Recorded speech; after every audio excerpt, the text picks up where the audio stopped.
specific like injuries or conditions, because if it relates to a certain part of the body, I tend to have like this sort of like vague feeling of discomfort, like whatever that's referring to. And like I know that it's just my brain basically taking the information that I'm like being given and like using it. Right. Like, it feels very like tangible to me. Yeah. I don't know if that's like related to this. I'm not sure. Maybe we can kind of revisit this as we finish up the pain lecture and get into the dream lecture, because I'm going to be talking about,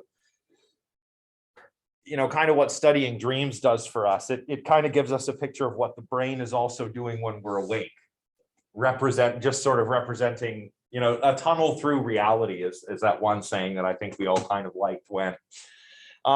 Just real quick before we continue, can everybody online hear me?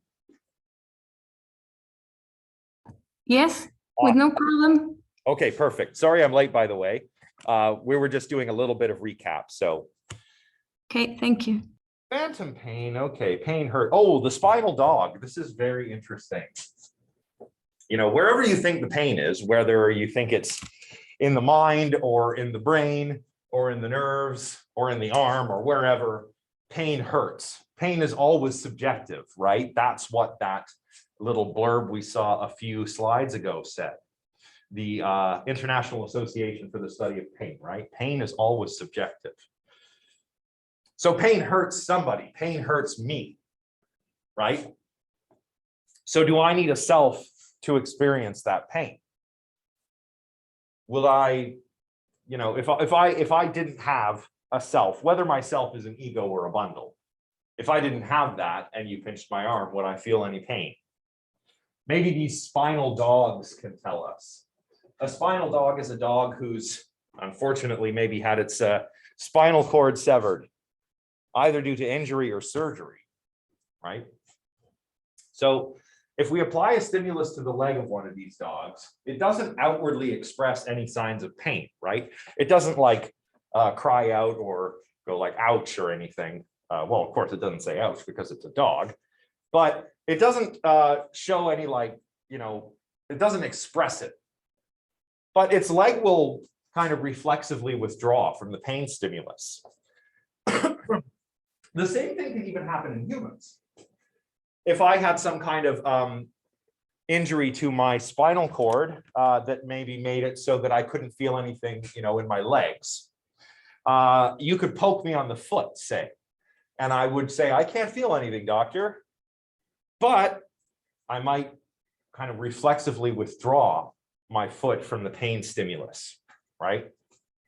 And this is just reflexive, right? And even you know, the spinal cord below the injury can even learn other responses, which, you know, might be painful, might be those kinds of responses that we perform or that happen to us when we experience something that would be painful for the whole entire person, right?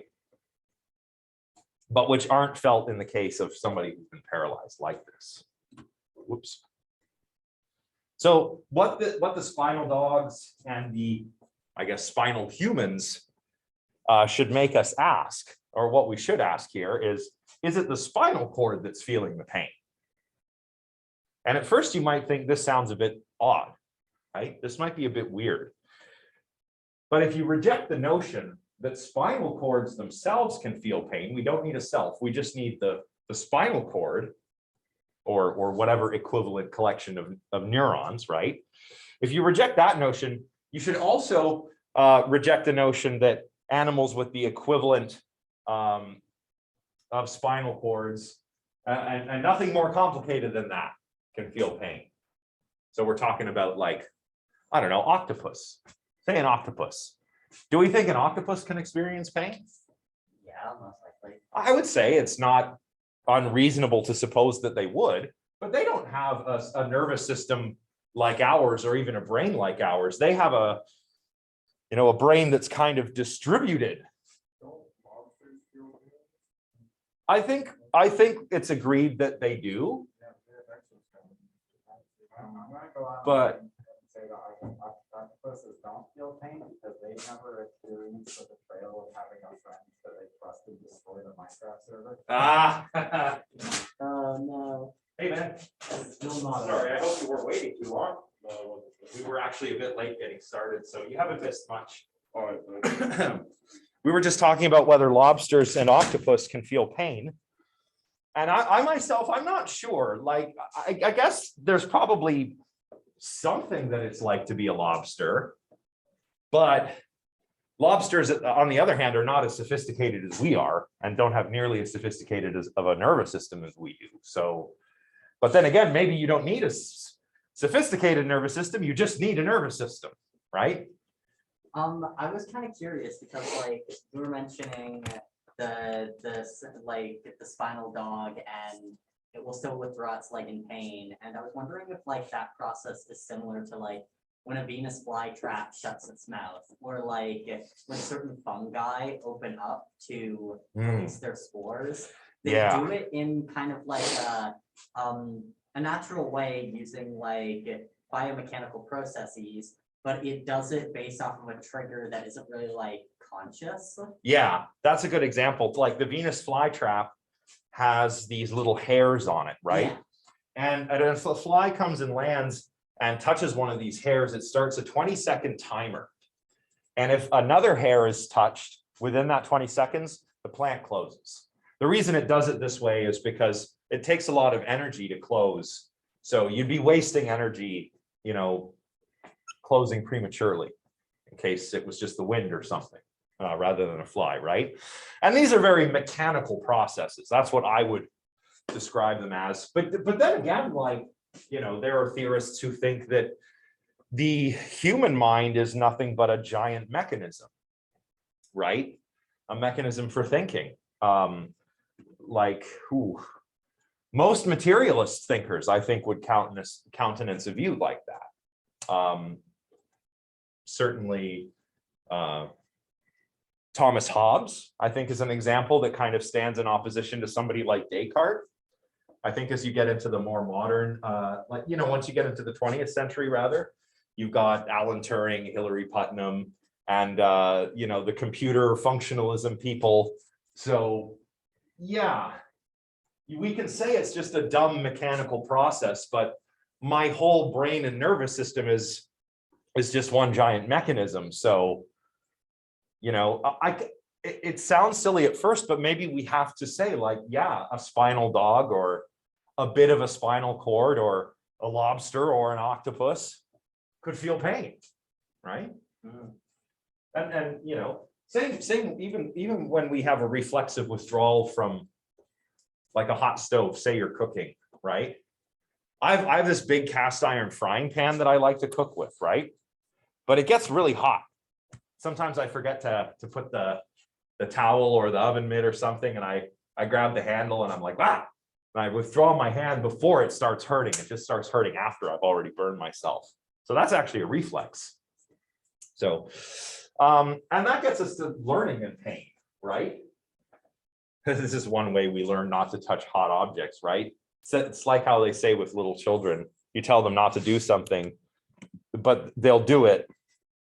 You know, they have to find out not to do it on their own. You know, don't touch the stove. They're going to touch the stove and learn the hard way, right? So maybe the subjective experience of pain is necessary for this kind of learning, for avoidance learning, avoiding danger, that is. If you say no, I mean, I think the answer is probably yes. I think consciousness is awfully sophisticated to have, you know, just been some kind of evolutionary accident, right? Yeah. Most basic robots, like I know, like Lego robots that you can build, but they have like the little touch sensor and they can program just like navigate the room. Yeah. Based off of that one input, which is there's something there. If you can learn that there's something there that you should avoid, like at most Facebook, like we are very much more complex. Yeah. Like, yeah. If you imagine little robots like that as zombies, Yeah. and our brain, kind of along the lines of what Dennett suggests, is just lots of zombie processes that are monitoring one another, then the whole system is quite sophisticated, but it's built out of very simple parts. And that's exactly the principle that those robots work on. It's what Roombas do.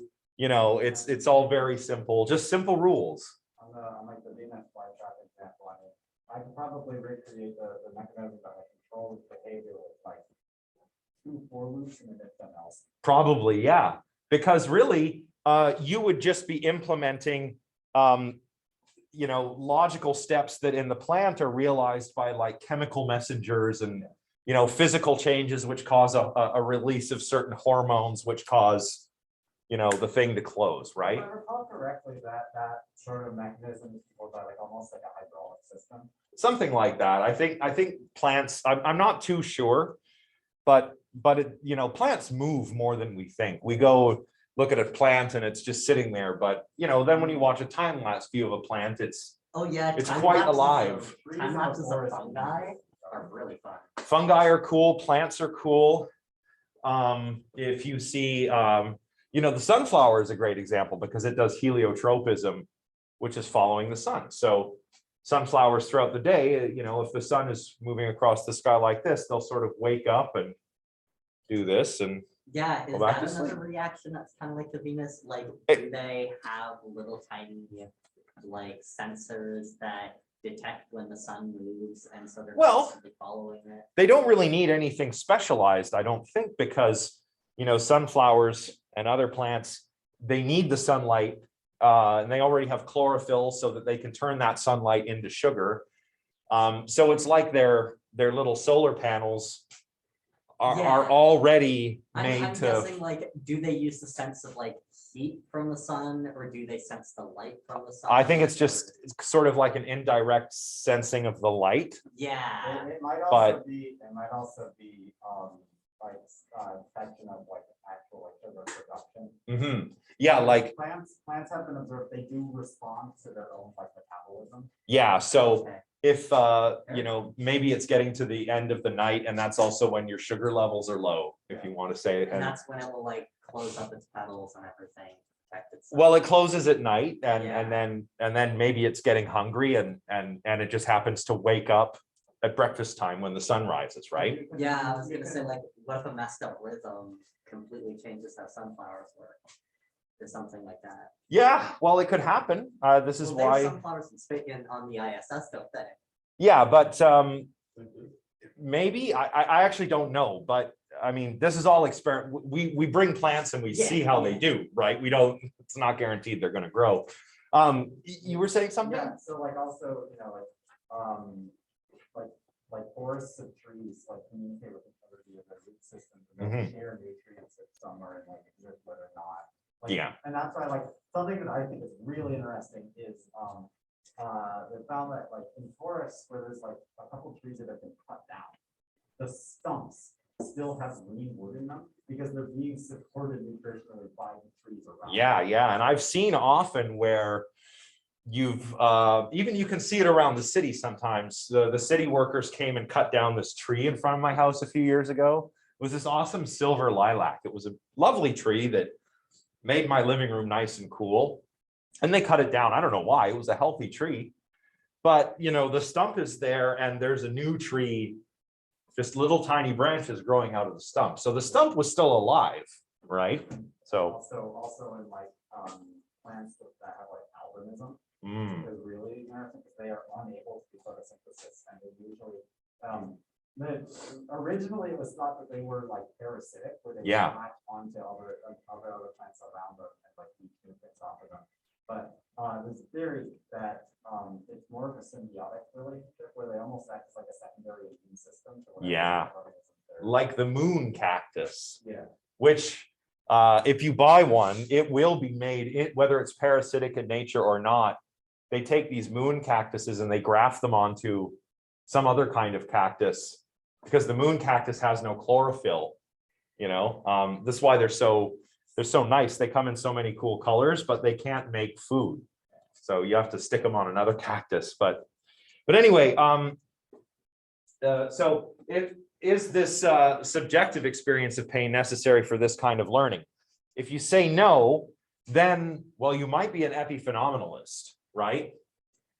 Do I need the subjective experience of pain? Or is that just an inessential extra that comes along with the reflex action? After all, if I burn my hand on the stove, I withdraw my hand before I feel the pain.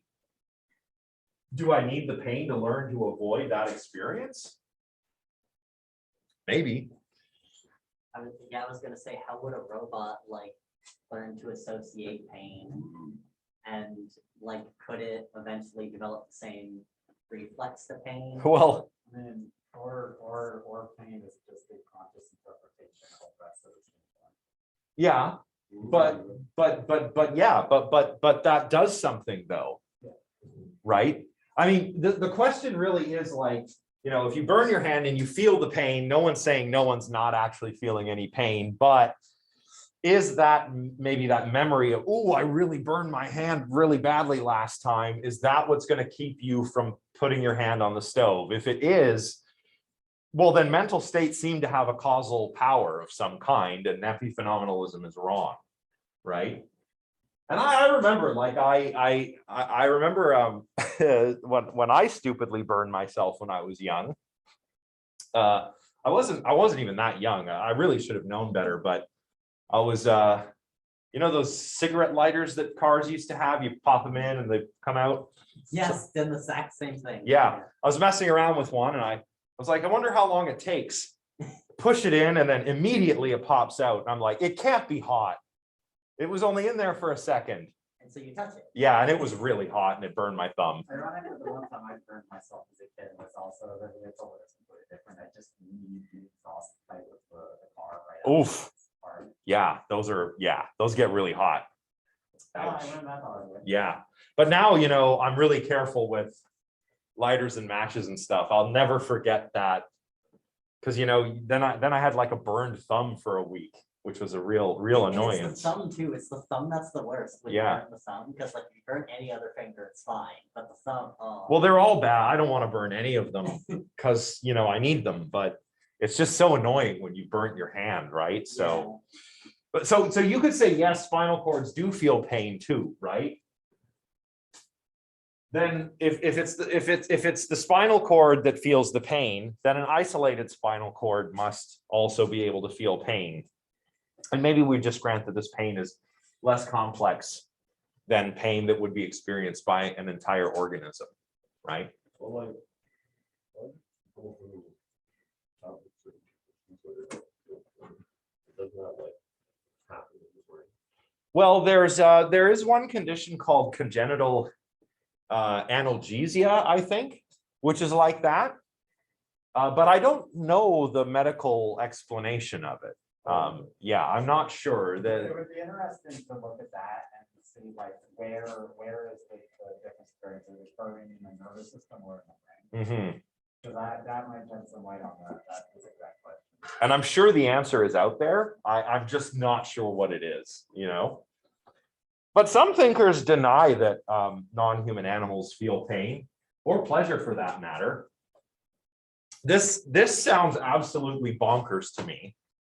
You know, I was just watching some nature documentaries last night. I was watching one about apes and, you know, how they were grooming and how they just enjoy grooming each other so much. And I was looking, they were so chill, and, you know, they were talking about how this releases, you know, like dopamine and oxytocin and, you know, neurotransmitters that are associated with pleasure, with forming social attachments, you know. So it's just like, I mean, come on. Yeah. Yeah, like, I feel like if you don't think they're conscious, then like, what makes, I don't know. I mean, I guess there's like language or something like that. It's like we're not that far. oh, we're so not very far at all. Like, yeah, we're not even that far from bananas, for goodness sake. Like, so, but maybe we need a self. Maybe we don't need language, but maybe we need a self. And that's why, you know, last time I kind of brought up the mirror test.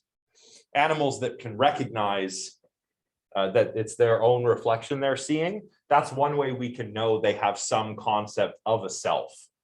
And apes pass this test, dolphins, octopus can pass it, and some birds and elephants. So there's a lot of really intelligent creatures that seem to recognize themselves. Even pigs, which is why I try not to eat them, you know. So in the chat, Iman says, if animals don't feel pleasure, I don't know if that makes dolphins more or less scary with the stuff they get up to. That's a good point. Think about dolphins. They do all kinds of interesting, weird things that we also do.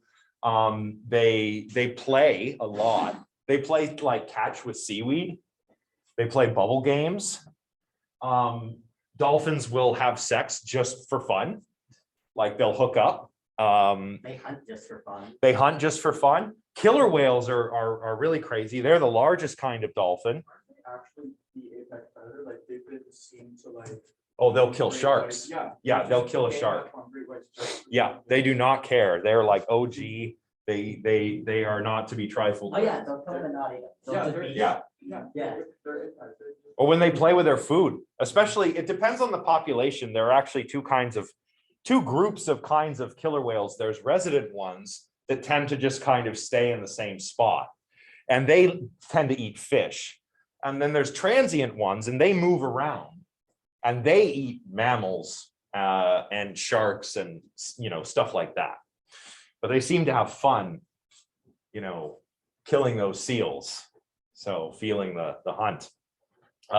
So certain animals, I'd say, do have a sense of self, and they definitely seem to be able to experience pleasure and pain. So thanks, Simon, for the point about dolphins. You know, if I kind of, it has to be that they feel pleasure and pain. Otherwise, they're just absurd death machines that live in the sea, like mindless. I was gonna say, if dolphins were like a divine creation and they didn't experience pleasure, then who came up with dolphins? Yeah, I don't know. It's what kind of God would allow this? Like, go ahead. Another thing with like the pleasure might be like birds that like collect like tiny objects. Yeah, that's a good point. Like a lot of corvids, so crows and ravens and magpies, and they'll get something shiny and give it to their partner, or some humans even make friends with crows, and then the crows bring them things that they find. Yeah. There would literally be like a murder of crows that would follow her around. Like she, Oh, wow. I think she might have been homeless, but like she carried around bird seed in like a giant No. container. And they would bring stuff to like her wherever the heck she lived. I was gonna say, my grandfather who lives in Cambridge, he trained the local ravens to basically give him like parking meter change. Aw, Yeah, that's amazing. Well, they've also been able to like do the things that they're playing games. Oh, yeah. Like when it's like icy outside, they'll find like slope surfaces and Yeah. slide down them. Oh yeah, those ravens are really cool. I mean, and it's cool. It's our school bird, right? At Carleton. I always thought that was cool. Ravens are, you know, everyone's always going on about how owls are wise, but no, it's ravens for me. So We'll see, here's the thing, you can tell ravens are better because in most native cultures, ravens the trickster. yeah, You gotta have some serious wisdom to. that's right. They're clever. They are clever birds. Yeah. I think it's because they have an association with death, right? Because crows are carrion birds, But they right? have an association with death because they're smart. They Yeah. stick around areas where people tend to die. Yeah, so less work, you know, it's not that they're evil. Yeah, they're well, we'll say efficient. They're good at what they do. Yeah, they're efficient.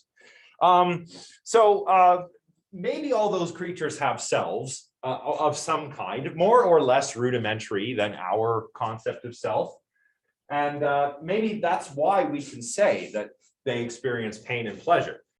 Here, Blackmore says, knowing that you have pain requires something else that occurs after the neural patterns that correspond to the substrate of pain.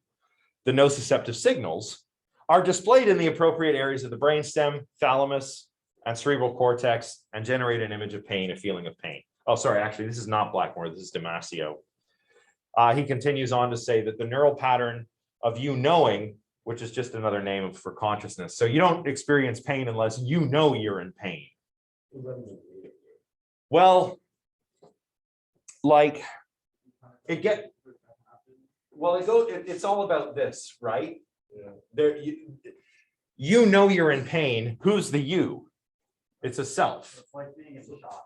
where like if you have a severe enough injury to go into shock, like in some instances it won't really like register with the person. That's a really good example, because when you're in shock, you kind of, I would say you're a bit less conscious. You're kind of in a daze if you're in shock, right? And it can easily happen. Hey, I remember even one time I fell and scraped my hands on a dirt road, and it wasn't a severe injury at all, but just all these little tiny kind of divots I'd put in my hand, and then I started shaking. I'm like, what the heck? And my friend's mom, who was a nurse, is like, you're probably just in shock. And I was like, but I just fell over. I'm like, yeah, but it happens. But yeah, I was like not feeling the pain. And then, you know, later when it wore off, that's when things started to hurt, right?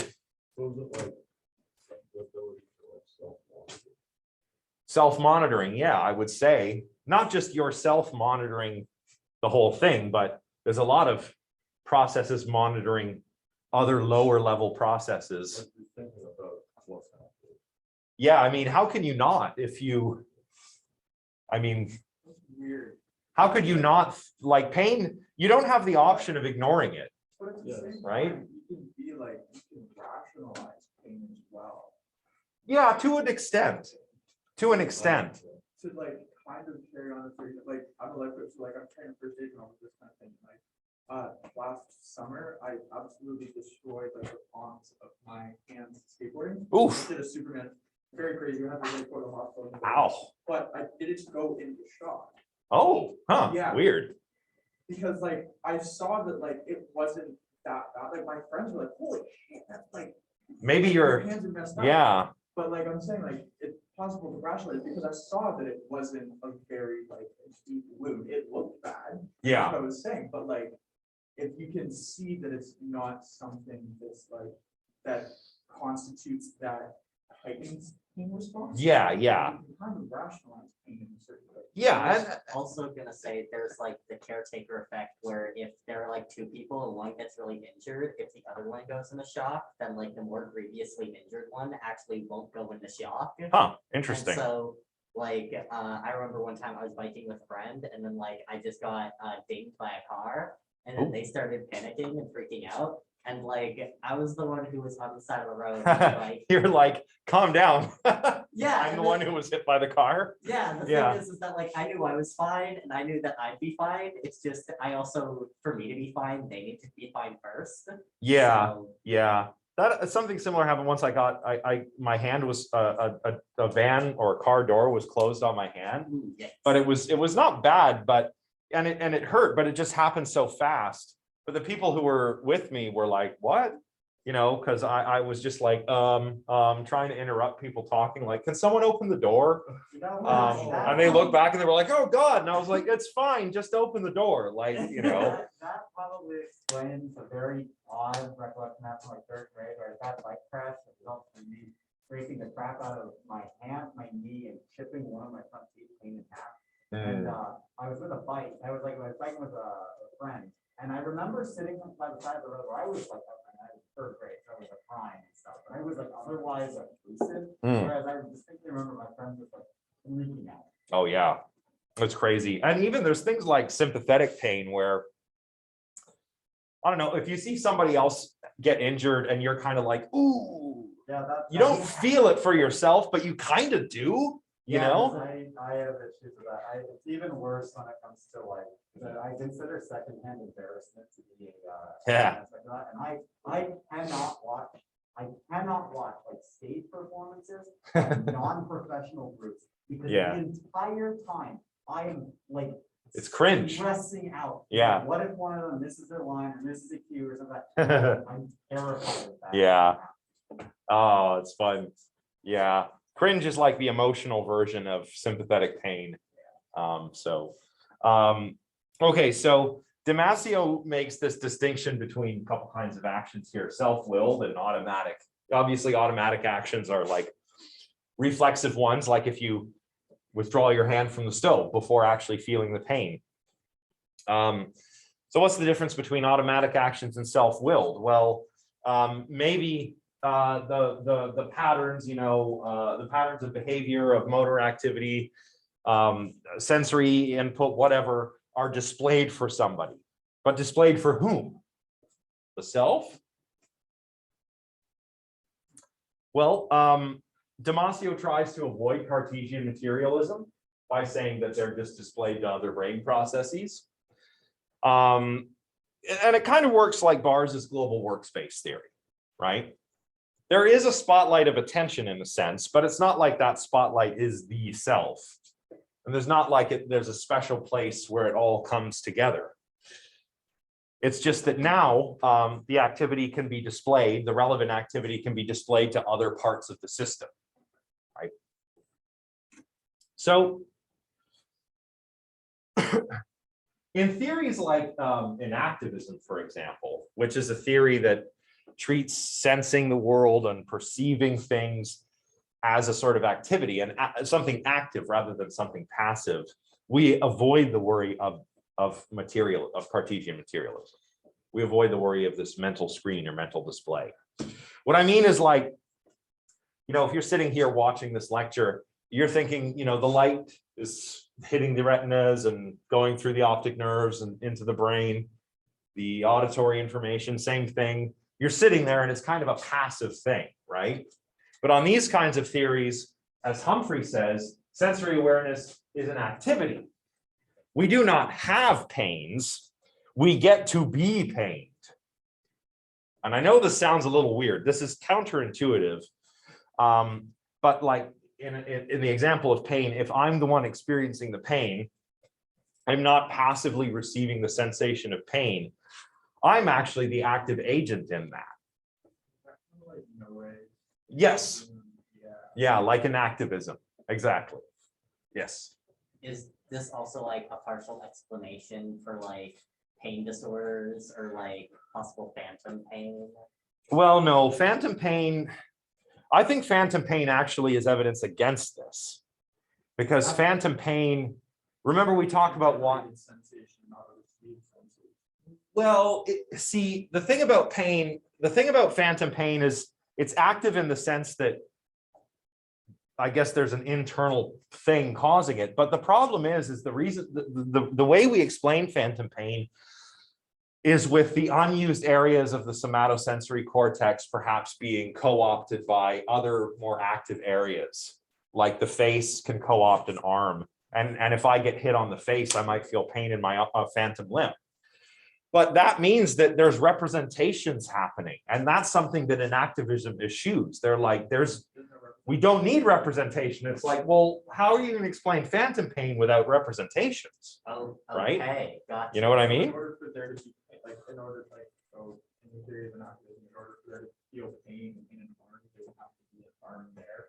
Yeah, I think so. Not an arm, but a whole agent in the world. Yeah. Here, he says, thus the phantasm of pain becomes the sensation of pain. The sensation of pain becomes the experience of actively paining. The activity of paining becomes the activity of reaching out to the body surface in a painy way. As if you're a homunculus in there somewhere reaching out into your body. I know. Is it like what he's trying to describe, the fact that like when you experience pain, you kind of focus on that part of the body more? I think maybe there's a grain of that in here, right? Because I also think there's like the difference, like weather and climate, like the sensation of pain is in an instant, but then the experience of paining is over a period of time. Yeah, it's just. But then like the last sentence of reaching out to the body surface in a painy way. Yeah, this is philosophers, Yes, you know, yeah, this is. yeah. Yeah, so this is one of those things that you kind of have to sit on for a bit, you know, maybe with the criticisms. I mean, Humphrey thinks this is going to make the hard problem easier. But others don't think that's the case. We'll see, I guess. But like you mentioned earlier, this is similar to, Kevin O'Regan and Alvin Noe's sensory motor theory, called inactive perception, where perceiving is again, it's not like we're passively perceiving the world and all the information is coming in. Rather, perception is something that an active agent does by mastering their sensory motor contingencies, all the ways they can kind of actively probe the environment, right? Reach out and get her. Yeah, well, like they envision it like without representation. So like the Lego robot you mentioned, which uses just, see, normally in robotics or computer science, we call it the classical sandwich. We have inputs, computation in the middle, and then outputs. Or for if you're a roboticist, it's sense, think, and then act. Behavior-based robotics, so Roombas, Lego robots, just have sense act cycles such that, like if you hit your bumper on something, you just back up and turn 45 degrees, say, and then carry on. And it's direct, it's done without representations in the middle. Yeah. And that's what O'Regan and Noe think enactivism might be a bit like, where we use the world as its own representation, right? So Noe, for example, avoids dualism and the Cartesian theater by rejecting, the grand illusion, right? The idea that all of this is a representation in the mind. I'm not directly experiencing the world. That would be naive realism or direct realism. Instead, the grand illusion implies indirect realism. What I'm seeing is my brain's representation of the world. But Noe rejects that and kind of goes back to a sort of direct realism, where we use the world as its own best model. And I think there's something there. There's something to what he says, for sure. But I just can't get behind the proposal that there aren't any representations. Sure, we can use the world as a pretty good model, but I think our contact with it is still indirect. And Jesse Prince, for example, has some really funny sort of rebuttals against Noe and O'Regan. Like, they always use the example of looking at a brick wall. It looks the way it does because you can kind of move around and, examine it. Depends on the light, where you are relative to the light, relative to the wall. Jesse Prince comes along and says, how does that work? Do we smell different smells differently? Like, if I pull some essential oil, is it going to smell different depending on your sensory motor contingencies? Like, come on. So I think maybe, yeah. We have three-dimensional smell perception. We do have three-dimensional visual perception. So I feel like that one could kind of shit with both, but Well, I don't know. Another example could be sound. There's no way that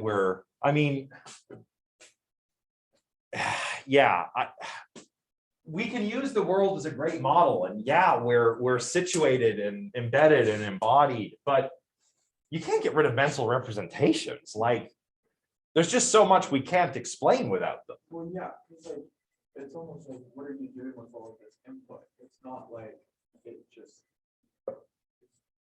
pure input, like it has to be done with something. Yeah. In your process. Especially if we are little, like a collection of little robots or little zombies, little sense act cycles, Yeah, and that also. and they're all monitoring one another. Well, there's got to be some representations happening. And that also discounts our like future planning models as well, right? Mhm. How would we be able to plan in the future if we weren't able to like hold perceptions of current events? Yeah, I was. Yeah. To the past as well. Any kind of like simulated thought, or any time the human brain was trying to do anything that was like simulated or hypothetical, we Yeah. wouldn't be able to do that because we wouldn't be able to have a representation. Mhm. For us to build hypothetical situations, we kind of have to have a representation of something. Yeah. Honestly, this is one of those things where if I'm ever at a conference and I happen to run into these guys, I've got to ask them, like, okay, like, am I just not getting it or what? Like, explain it to me, please, So I hope I bump into them down the road. Maybe I'll get to ask them. Anyway, Humphrey says, an experiencer needs the capacity to form mental representations Yeah. of the sensory stimulation at the surface of its body and how it feels about it. So I guess I agree with Humphrey that this is how it would have to work. Yeah. I don't agree with him that I'm reaching out in a painting. It seems like he's just kind of undermined himself here. Well, especially with word choice like that. Yeah, reaching out in a painy way. Yeah, I don't know.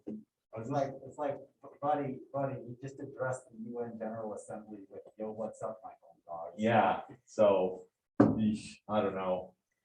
So we still don't know. We don't know what you need to have consciousness. What especially, relevant here, what you need in the brain. What does the brain need to do to generate consciousness? We're still not sure. But I think this chapter has been pretty informative. We spent a lot of time on it, and we learned about how there are correlations between certain brain events and conscious events. Pain is the most straightforward example, but also vision. Visual activity is pretty helpful in this area, and it's shown us that, depending on what kind of visual stimuli we're watching or how much pain we're in, there are certain kinds of activity we can expect in certain areas of the visual cortex, and certain levels of activity, when it comes to pain and, I don't know, the anterior cingulate cortex, respectively. So, more reported pain, more activity in the brain. If we have a certain image entering consciousness and one image in this eye not entering consciousness, well, lower level visual systems still represent them both, but the representation higher up that processing stream in the brain is a bit different depending on what we're looking at or what is conscious. So maybe one day we can actually get inside of Leibniz's mill. Remember, that's where we started. Leibniz asking, like, what if you could imagine a thinking machine and then blow it up so big that you could walk around inside of it? Where would you find the thought? Where's the consciousness, right? So time will tell. So that's it for the neural correlates of consciousness. And now we can start talking about dreams, which I think people are interested in hearing about because we all have them. I'm also going to talk about out-of-body experiences because those are really weird. And I also remembered to put numbers on the slides this time.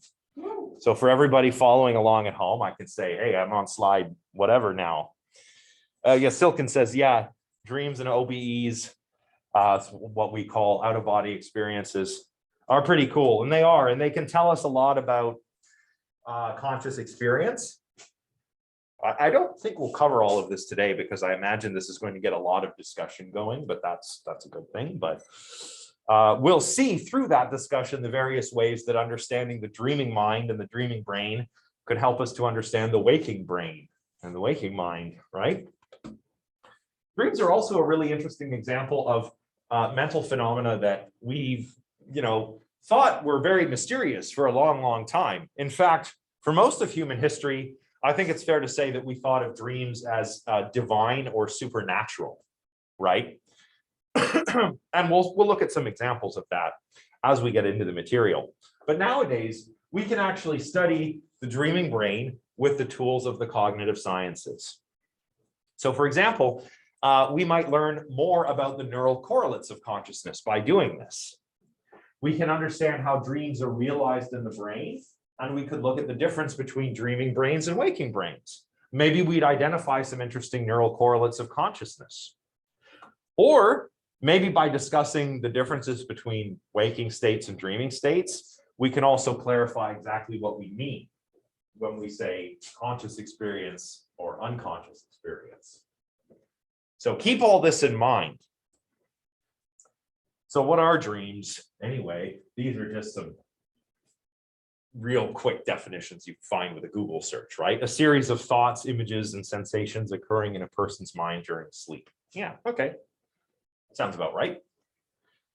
Same with Wikipedia. Wikipedia agrees a dream is a succession of images, ideas, emotions, and sensations that usually occur involuntarily in the mind during certain stages of sleep. And if you look in the chapter that Blackmore has written on this, or anywhere else you'll find definitions that agree with these. So first off, just for fun, I mean, what's happening when we're dreaming? You know, who thinks you're conscious? Yeah, okay. I think it depends. It could depend on the dream, yeah. Who thinks we're unconscious when we're dreaming? Okay, so quite a few of you. I think most of you are like yes or maybe to that. So that's interesting. Mine is more of a sort of. A sort of, yeah. Same with Iman. Iman says kind of. Yeah. I wouldn't say that you're completely unconscious because things happening in the world around you can have an impact on, let's say, what you're dreaming about. Yeah, So like, it's complicated. yeah. Yeah, I was gonna say the reason that I count it as semi-consciousness because like in the different stages of sleep, you actually have different levels of consciousness, but because it isn't like fully conscious, I feel like it's a Right. less than 95% equal amount. Yeah. I mean, we all agree that when we're asleep, we're unconscious. Right. And dreams happen when we're asleep. So you could make a little deductive syllogism, right? You know, when we are asleep, we are unconscious. Dreams occur during sleep. Therefore, dreams are not conscious. You could do that. And maybe Aristotle would be proud of you or something, right? But it's not that simple, right? A few people in the chat agree too. Elizabeth says, it depends on the state of your dream sleep. So yeah, maybe. And Silken says, it depends because there are lucid dreams. Yeah, that's right. So when we're asleep, in non-REM sleep, we're not dreaming. We're definitely not conscious. I think that when we're dreaming, it's a bit like when you're wandering around during the day, kind of on automatic pilot. Or like if you're driving home and you got the music on or a podcast or something, you're listening to the podcast, before you know it, you're home. You're like, whoa, that was fast. But you didn't get into an accident. You know, you were driving. If something weird happened, like a deer ran out onto the road, maybe you live in the country or something, right? Then hopefully you would snap out of it and go, and apply the brakes, right? But a lucid dream is a dream during which one knows that he or she is dreaming. And I think in this case, you were arguably conscious, right? You don't have to agree with me. Maybe you think a regular dream is still an unconscious thing. That's fine. But this is the way this is what I mean, how dreams can help us clarify our concepts when it comes to consciousness and unconsciousness, and also help us study the neural correlates, right? So yeah, this is fun. So most dreams, of course, occur during rapid eye movement sleep. We call that REM sleep. And REM sleep is characterized by paralysis of the body. When you're dreaming in REM sleep, your body is, because of something that happens in the brainstem, kind of deactivates nerve signals going to the rest of the body. And that way you're kind of paralyzed. The only exceptions are your heart, lungs, and eyes. That's why in REM sleep, if you have a pet sleeping or a partner or whatever, you see they've got their eyes closed, you'll see their eyes moving under their lids. That's the rapid eye movement. The heart rate and respiration rate tend to change depending on what people report dreaming about. So, you know, maybe if you have a nightmare, you'll awaken with elevated heart rate and respiratory rate, and you'll be all sweaty, right? So the really cool thing about the eye movements, though, is that they seem to correspond to where you're actually looking on the dream scene.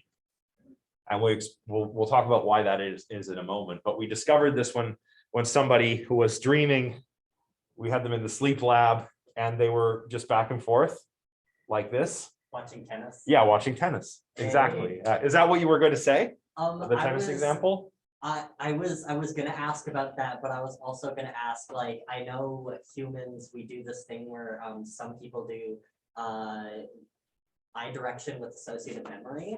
Hmm. And so if you're like remembering a location, you'll look up and to the left, or if like you're thinking of a lie, you'll look down. It's not like across the board. I know what you mean. I look at different places and I'm looking, it's like, it's weird. I don't know why I do it, but it's not like I'm reading it on a page in my mind, but like it's around somewhere and I'm looking for it. It's weird. Some weird directional memory recall, Yeah. but it just has something to do with like the proximity to the ocular and like. Huh. If Interesting. you're very visual with the way that you think, then that often happens. I kind of think it's because like, if you look at a room with like activity going on, or you've been focusing on something for a long time, remember something you cannot like catch yourself from that. Yeah. So then you have to look up and like, you know. Yeah, it kind of takes you out of where you are and allows the imagination and the memory to kick in, I suppose. But with dreaming, everything is already kind of, you're already in your own mind, right? Or are you any more so in your own mind than you are right now? These are the questions that this is what this makes you ask, right? Crazy questions like this. Oh, meta dreams. Yeah, you could have a dream about a dream or a dream within a dream. Ooh. I had a dream within a dream where I was at a sleep institute for research about my dreams within a dream. Interesting. Waking up from that was one of the most confusing. It basically felt like a Rick and Morty episode because I had so many dreams that like I was waking up from like almost a year collective experience. Wow. Just dropping through the inception layers. Well, that's true. There's the most common kind of dream within a dream is what we would call a false awakening. And that's where you dream that you've woken up, right? So, and sometimes this happens with lucid dreamers. So like you'll wake up, go on with your morning routine, and then you'll realize, oh, wait a minute, I'm still dreaming. It's cool. It's also used as a fun kind of plot device in movies and television shows. Is someone who'll be like awake and then they'll be like, oh, I'm still dreaming, like, ooh. So also your brain is so super active when you are dreaming that if you were to examine it with an EEG, say, you'd see the same kinds of activity, the same levels of activity as you would were you to look at a waking brain. Lots of activity in the thalamocortical loops, especially in the visual cortex and audio cortex. Why? Well, because your brain uses the same mechanisms to realize all those experiences when you're dreaming as it does when you're awake. But the curious thing is there's less activity in the dorsolateral prefrontal cortex. Decision-making, critical thinking, free will, I mean, actually, that kind of makes sense, especially the critical thinking part, because like I found like with the dreams, the dreams I remember, right? If I'm describing them to something, right? There's like parts of it that make no sense whatsoever to the point Yeah. where they're humorous. But in the dream, there was like I legitimately did not question it. Like it Yeah. made sense. Yeah, like, and this is true to a certain extent in waking life, that we rationalize things all the time. So there was a study I read about in a book about lucid dreaming, by the way, which discussed this, where a study that examined reasons for getting people to do things and what role reasons provide. They did this study where people were lined up at a photocopier, and people would ask to bum a spot in line, like just scooch in. And in one condition, which was the most successful condition for line cutting, the people butting into the line would give a reason why they needed to go first, but it didn't really make any sense. Like, I have 3 copies. Can I cut in? Like, okay, but people would let them do it because they were given a reason, even if that reason didn't entirely make sense. I was gonna say, is that in any way similar to like the trick where you're talking to somebody and you want them to hold something, so you just keep talking to them and hand them whatever you're holding, and just automatically grab it? Maybe not. I'm not sure, but I've had conversations with people where like I'm holding a stack of papers or my textbook or a clipboard, and I don't want to hold it, and so we'll just like hold it out and they'll just grab it. Yeah, that could be just convention, but it's probably related. But the point I want to make is that this happens in dreams, right? Like I made the example before. Imagine if some kind of I don't know, a clown character or a kangaroo or something came through the door and was like, "We got to go over here for reasons." You know, I'd be like, "All right, see ya," you know, and just on to the next part of the dream, right? Maybe riding kangaroos or something. I don't know. Iman says in the chat, I had a crazy dream that may have been inside another dream that may have had me sleep running around the house as well. I don't really know where the dream end and reality started. It was weird. Yeah, it can be weird. But there are ways you can differentiate between dreaming and waking, which we'll talk about. First, let's talk about the stages of sleep. So we dream predominantly in REM sleep. REM sleep here, you can see is when we, you know, they're up at the top. These are the REM cycles. So when we're falling asleep, first we go, you know, through a number of stages.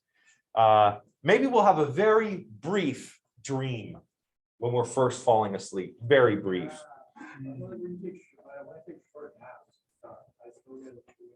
Yeah. I often get woken up like about an hour after I go to bed, and I always have like, I was dreaming about like something, so it's never really anything like super like in depth. Yeah, mine are always simple if I'm nodding off or just going to sleep. Sometimes I'll experience a myoclonic jerk. Yeah. So yeah, they're weird, but why they happen is your brain thinks your body's dying rather than falling asleep, so it wakes it up, right? But the interesting thing is that if I'm having a very brief dream as I'm falling asleep, often I'll awaken with one of these because my dream goes something like this. I'm walking and something happens where I'll trip. And just before I hit the ground, blah, that's when I wake up, right? Interesting. For me, it's I'm often not even doing anything that this could happen. I just start falling backwards, and that's what happens. Yeah, and falling sensations are common when you're falling asleep, but you haven't got to the dream, or maybe you're past the dream. If we awaken people here, they'll be like, "Oh, I felt like I was falling." I was gonna say, some people get falling, but like, does anybody hear just really loud, like static shock? Although like, I'm very sensitive to sound when I'm falling asleep, and like, if I hear a small sound, I will like.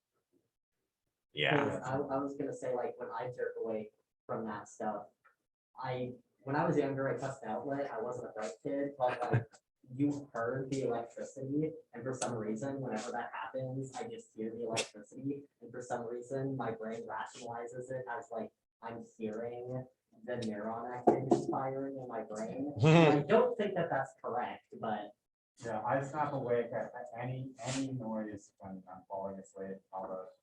I know what the cause is, and it's the abusive household I grew up in. Oh, yeah. Yeah. Oh, man, I wish. I have to have a fan on. I need some white noise. Yeah. Yeah. The thing is, I have white noise, but it has to be like a fan. It can't be like rain or anything like that. Oh, rain is Because great. If it's identifiable as something else, then that becomes distracting. Oh, fair enough. Because I cannot do consistent sounds. I cannot fall asleep with a clock. Oh. Picking up a clock will not allow me to fall asleep, but if it's something like. Oh, yeah, a clock. Yeah. If it's muffled voices, or if it's like the ticking of a radiator or something like that. Yeah. Yeah. Something, anything like a beep or something, like far off, like a smoke detector, even if it's like periodic. Yeah, I get that. Yeah. That's why the white noise is nice. It helps drown it out. But so you're falling asleep. Yeah, earplugs. Yeah. So you're falling asleep. You hit deep sleep or slow wave sleep. We call it slow wave because your quote unquote brain waves, when we look on the readout of an electroencephalograph, are slow, right? The mind is doing something like thought-like here. And this is non-REM sleep. If we awaken you here, sometimes we report dreams, but they are not very visual, and they're more like, you know, oh, I was thinking of this, or I was thinking of somebody, right? Yeah, and then periodically you kind of repeat the cycle throughout the night, but you don't go as deep through the night, and your REM cycles also get longer throughout the night, such that, you know, in the morning, you might be on your 4th or 5th or even 6th REM cycle if you're really sleeping in, and those REM cycles are long. And these are where people tend to remember their dreams, because you need to wake up right from a dream to remember it. Yeah. So dreams are hard to remember. Well, how long will you be like? Not quite that long, but I think that, you know, if you're at the end of sleep, and your REM periods are going to be probably, maybe they could be like half an hour, 40 minutes. And if you get up for a bit and then go back to sleep and have a nap, you'll have like crazy long dreams. Yeah. What if it's like, see that periodically, say like 3.5 hours, wake up 4 steps, sleep down 3.5 hours. That's kind of what I do sometimes. Yeah, I would say that the further you go and like the sort of later on you nap, you're probably going to still have longer REM periods, almost as if you picked up where you left off. Even if you've been up for a lot of the day, I find this, if I've been up all day and then I go have a nap, I'll have some kind of really detailed dream that's at least like 15 minutes, I estimate. I've heard that lucid dreaming is one of those things that you like wake up and go back to sleep. You like recognize the fact that like you were just awake. Yes. And that this is a different state, and then that kind of snaps you into like I'm not. Yeah. I'm not awake. And there's multiple ways to do it There's too. also like the pinching throughout the day. Yes, although don't pinch. There's You something that's like you look at something.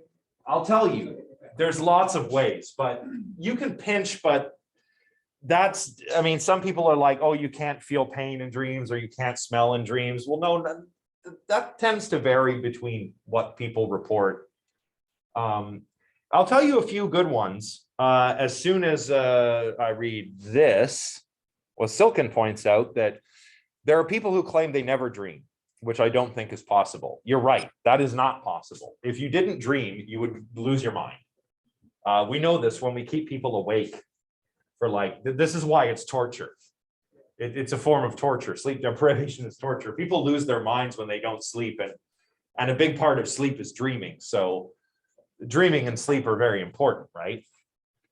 And as I said before, sometimes we get dream reports from non-REM sleep, but they're harder to recall, less visual, more verbal and thought-like. And other mammals can dream too. A lot of people, think it's just us, but it's most mammals, in fact. You've probably seen your dog or cat dreaming if you have a pet.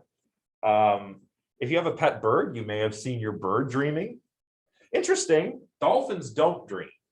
That just makes them down. Oh, yeah. Yeah. They do like I remember. Well, see how dolphins sleep is they kind of sleep one hemisphere at a time. So maybe the dolphin puts its right hemisphere to sleep, and it'll just keep one eye open, and it just kind of slowly swims. So it's like a nap swim. Weird. I'm Yeah. gonna be honest, I think dolphins are single-handedly the reason why I'm not religious. But what does it do if it doesn't feel like other people? Well, I'm not sure. They just don't have a fully sleep, or they- Yeah. Yeah, because they have to keep moving. Like, so they nap one hemisphere at a time for about 30 minutes at a time, whenever they need to. Yeah. Yeah. Oh, it would be great.